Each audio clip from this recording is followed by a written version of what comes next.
Welkom by Môre onder die Soeklig, die potsendingreeks waar ons elke week vir 5 minute die toekoms verken. Ek, Rian van Vieren, is jou gasheer en vandag kyk ons na aktuele tema, kunsmatige intelligensie en die verkiesings van die toekoms met spesifieke fokus op Suid-Afrika. Stel jou voor, dis die jaar 2036. Suid-Afrika maak gereed vir die volgende nasionale verkiesings. Verkiesingsveldtogte word nie meer net deur plakate, massabyeenkomste en debatte gedryf nie, maar deur algoritmes, voorspellende modelle en slim KI-gestuurde boodskapstelsels. Jy, die kiezer, ontvang 'n persoonlike boodskap van 'n party, in jou taal, oor jou bekommernisse en selfs voor jy dit nog self uitgespreek het. Maar die vraag is dit jou stem wat gehoor word, of jou data wat ontgin word?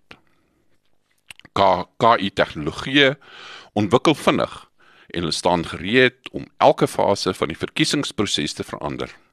Van veldtogvoering en kiesersbetrokkenheid tot stemtelling en sekuriteit.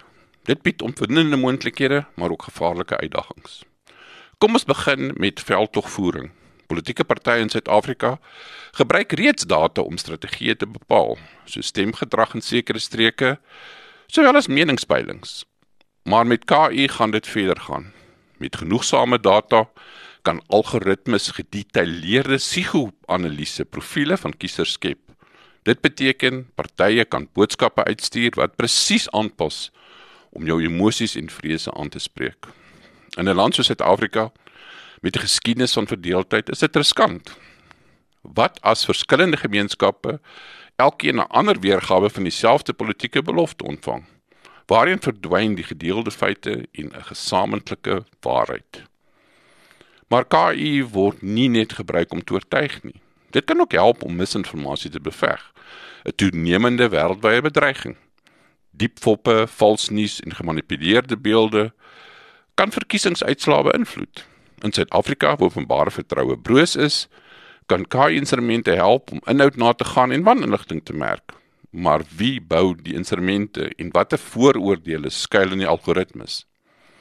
Wat van verkiesingsbetrokkenheid? KI kan stemopvoeding meer toeganklik maak, veral vir mense in afgeleë of laaggeletterde gebiede. KI-geselsbots in plaaslike tale kan partymanifeste verduidelik of aan verkiesingsdatums herinner, maar dit hang af van toegang tot tegnologie en Suid-Afrika se digitale gaping is nog groot. As slegs stedelike en welgestelde kiesers toegang tot KI-verkiesingsinstrumente het, word ongelykheid versterk. En dan is daar verkiesingsveiligheid. KI kan help met kuberbedreigings te monitor, onreëlmatighede op te spoor, stempatrone te analiseer. Maar dieselfde tegnologie kan ook gebruik word om verkiesings te saboteer, van datalekasies tot manipulasie van openbare opinie. Dit bring ons by toesighouding en regulering. Die onafhanklike verkiesingskommissie van Suid-Afrika het internasionale lof ontvang vir sy eerlikheid en deursigtigheid. Maar is dit gereed vir digitale uitdagings van die KI-era? Wie reguleer die gebruik van algoritmes in verkiesings? Hoeveel weet ons regtig van die data wat partye insamel? Kiesers het die reg om te weet, waarom ontvang ek hierdie advertensie? Op grond waarvan is ek geteken? Wat weet hierdie party van my? KI bied egter ook hoop. Dink aan die toekoms waar masjienleer help om stemonderdrukking in reële tyd aan te dui, waar burgers digitale beleidstoetse kan doen en waar steminligting in al 11 tale outomaties vertaal sal word. Vir die wegneem idee. Om seker te maak dat ons demokrasie floreer in die era van KI, moet ons 3 dinge doen. Eerstens, reguleer die rol van KI in politieke veldtogte met duidelike afdwingbare wetgewing.